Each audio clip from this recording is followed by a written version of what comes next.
సంగారెడ్డి పట్టణంలోని రైతు బజార్ మార్కెట్ యార్డులో చిన్నపాటి వర్షానికే దుకాణాలు మునిగిపోయి కూరగాయలు తడిసిపోయి తీవ్రంగా నష్టపోతున్నామని ఆవేదన వ్యక్తం చేసిన దుకాణ యజమానులు. కొత్తగా ఏర్పడిన ప్రభుత్వం పాలకవర్గం మార్కెట్ యార్డులోని సమస్యలను పరిష్కరించాలని కోరారు.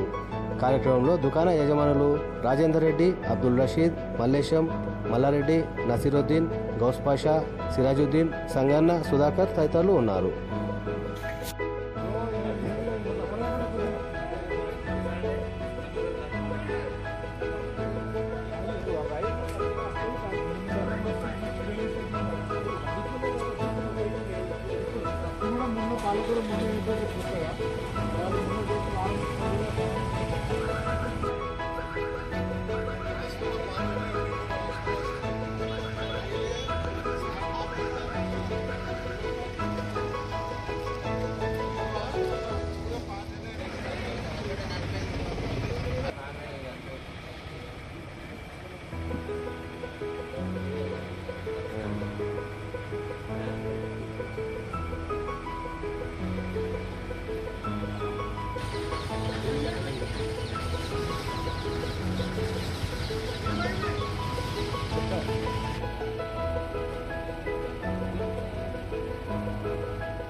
కూరగాయల మార్కెట్ యార్డ్ నుంచి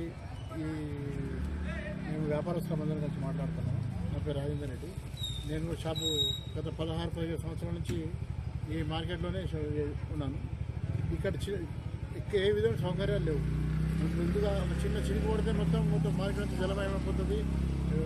కూరగాయలు ఏట మునుగుతాయి, ఖరీదాలు రానికి రాదు, వ్యాపారస్తులు రానికి రాదు. ఇక్కడ మొత్తం ఏంటంటే ఇవాళ అన్నీ మరి చెట్టు అన్ని బరాబర్ ఇస్తున్నాం. కిరాయిలు కానీ మార్కెట్ ఫీజు కానీ అన్నీ టైం కొట్టి వసూలు చేసుకుంటున్నారు వీళ్ళు. కానీ ఏ విధంగా సౌకర్యం చేస్తలేదు. కనీసం ఎక్కడి నుంచి వచ్చే రైతులకు కొంచెం పోవడానికి టాయిలెట్స్ కూడా లేవు, తాగడానికి నీళ్ళు కూడా లేవు. రోడ్డు పైన నీళ్ళు పడ్డ నీళ్ళని వచ్చేసేసి మనం అంటే దీని నుంచి బయటకు పోయి నీళ్ళు పోయే సౌకర్యం కూడా లేదు ఇక్కడ. ఇక ఏంటంటే మేము ఏ కమిటీ వచ్చినా కూడా చెప్తా ఉన్నాం, కానీ అది ఏ పనులు జరుగుతలేవు. ఇప్పుడైనా కొంచెం మా బాధ అర్థం చేసుకొని కొంచెం డెవలప్మెంట్ చేస్తే బాగుంటుంది నేను అనుకుంటున్నాను. సంగారెడ్డి మార్కెట్ యార్డ్ ఇది. మా అందరి షాపులు ఉన్నాయి. మేము షాపులో బేరం చేసేటోళ్ళం. ఇక్కడ ఎప్పుడు వర్షం పడ్డా వర్షాకాలంలో కానీ చాలా ప్రాబ్లం అవుతుంది. ఇక్కడ మొత్తం దుకాణాలన్నీ నీళ్ళలో మునిగిపోతాయి, కూరగాయలన్నీ మునిగిపోతాయి, గలీజ్ అయిపోతుంది. మొత్తం చూస్తే ఎవరు దాన్ని కొనరు, ఎవరు లోపల రాని కూడా ఛాన్స్ ఉండదు. మొత్తం రోడ్ల మీద పోయే నీళ్ళంతా ఇలా లోపలికి వస్తుంది. మొత్తం మార్కెట్ ఇది డౌన్లో ఉన్నది. ఇలా చాలా ప్రాబ్లం ఉన్నది. ఇప్పుడు దాకా వచ్చిన ఎంతమంది కమిటీలు అయినా అన్ని అందరు వచ్చారు, అందరికీ చూపెట్టిన వాళ్ళు అందరు ఫోటోలు దించారు, వీడియోలు తీసారు, కానీ దానికి ఏం డెవలప్ చేయలేదు. ఇప్పుడైనా దయచేసి నేను చెప్పేది ఏంటంటే ఇప్పుడు వచ్చిన కొత్త ప్రభుత్వము ఈ మార్కెట్ గురించి పట్టుకోవాలి. సంగారెడ్డిలో మార్కెట్ అనేది పెద్దది వినేలేదు. మార్కెట్ పటాన్చోర్లో కట్టిన ఇంత పెద్ద మార్కెట్ కట్టింది పటాన్చోర్లో. సంగారెడ్డిలో మాత్రం మార్కెట్ గురించి ఏం డెవలప్ లేదు.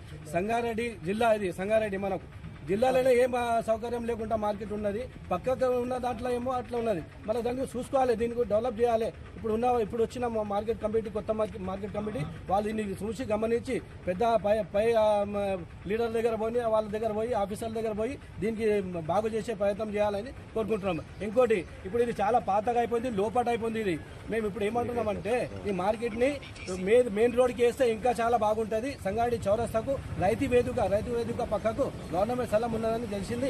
మీరు అంతా దయచేసి అక్కడ మాకు మార్కెట్ కట్టిస్తే సంగారెడ్డిలో పూల మార్కెట్ లేదు, పండ్ల మార్కెట్ లేదు, కూరగాయల మార్కెట్ లేదు. ఏదో అది రైతు బజార్ అని అప్పుడు కట్టిన దానికి మాకు ఇలా కూర్చోబెట్టి కిరాయాలు మళ్ళా మార్కెట్ ఫీజులు అన్ని మా దగ్గర తీసుకుంటున్నారు. కానీ దానికి మాకు ఏం సౌకర్యం లేదు. ఇక్కడ అది కట్టిన శౌచాలయాలు ఏం మాకు లాభమే లేదు. ఎవరు ఓడాల్లో చేయరు. దాని మెయింటెనెన్స్ అన్ని అన్ని తీసుకుంటున్నారు కరెక్టే, కానీ సౌకర్యం మాత్రం ఏమీ లేదు మార్కెట్లో. దయచేసి మేము ఎవరి గురించి కూడా చెప్తలేము, మాకున్న ఇబ్బంది మేము మాట్లాడుతున్నాము. దయచేసి ఈ మార్కెట్ని డెవలప్ చేయండి. సంగారెడ్డిలో మా పూల మార్కెట్ లేదు, పండ్ల మార్కెట్ లేదు, కూరగాయల మార్కెట్ లేదు. ఈ అందరికీ కూడా పనికొచ్చే మార్కెట్లు కాబట్టి, అందరికీ డైలీ అవసరం పడే వస్తువులు దొరుకుతాయి కాబట్టి అందరికీ సహకారం చేయాలి, అందరికీ సహకారంలో ఉండేట్లా చేయాలని కోరుతాం. ఈ మార్కెట్ని ఒకసారి మొత్తం సర్వే చేసి చూడండి, దీని పరిస్థితి ఏమున్నది. ఎంతమంది దుకాణాలు ఉన్నాయి. ఇక్కడ మొత్తం 22 షాపులు ఉన్నాయి. 22 షాపులలో 22 బేరాలు చేస్తారు. ఇలా కాకపోతే చాలా అందరికీ ఇబ్బంది ఉన్నది. దయచేసి మీరు అందరూ మాకు చెప్పే దాని మీద అవగాహన చేయండి అని చెప్తున్నాం.